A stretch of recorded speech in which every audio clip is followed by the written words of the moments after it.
Sekiro is not Dark Souls. That might seem obvious, but it needs to be stressed. FromSoft have cemented themselves as the developers of one type of gameplay formula with variations buried within, and Sekiro is no different in some respects. You'll still be exploring an interconnected environment, predicting traps, piecing together a narrative, fighting monstrous bosses, and engaging in difficult time-based combat. But that combat is where the biggest differences lie. When I said that Sekiro isn't Dark Souls, this is what I was referring to. There is no stat leveling, for one, instead you gain abilities for your prosthetic arm. Combat is no longer waiting for an attack and either dodging or blocking. You now have 3 dodge-jump variations that apply for different types of incoming attack, and knowing which one to use and when is key. There is no stamina anymore, instead you and the enemies have posture, and posture is how you withstand attacks and is broken down by the timing of your sword blocks. Oh, and there's a stealth system now. So already the distinctions are clear, and I'm not even scratching the surface of what Sekiro has to offer. And a good thing that is too, because as we all know from experience, going into a new FromSoft game with as little knowledge as possible results in some of the most surprising and memorable moments you will ever experience in gaming. And I hope that Sekiro is no different. H.P. Lovecraft and gaming have a complicated relationship.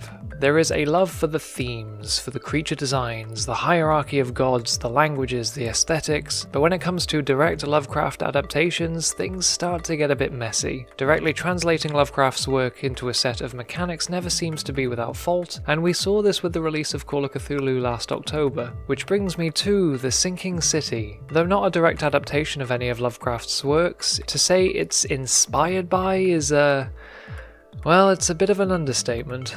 You play as a private investigator who must resist the mass hysteria that has engulfed New England following a massive flood, no doubt caused by something godlike and possessing any amount of tentacles.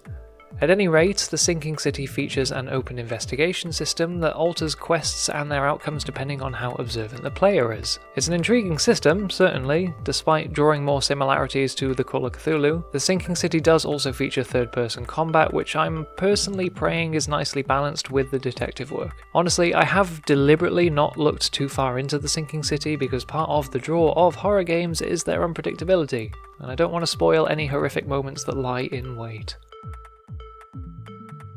The Division, for me, was wasted potential. I appreciate that it has a fan base, and I can see why, but personally the promise of tense tactical battles in an all but abandoned Manhattan was marred by repetitive grinding. I did have a lot of fun in the survival mode for a time though. In all honesty, The Division 2 looks like The Division again, but now we know what we're doing, which I'm not against, I should stress. New IPs means new mistakes to make that only retrospectively become apparent. So I'm kind of hoping that this is a Titanfall 2 situation, in which the first game's missteps were a learning experience that allows the sequel to become more definitive. The Division 2 seems far more focused on class-based gadgetry and team synergy this time round, which I am absolutely all for. And with any luck, this entry will cut through the tediousness and elevate the tense and unpredictable encounters of the first game, while expanding and smoothing over the experience.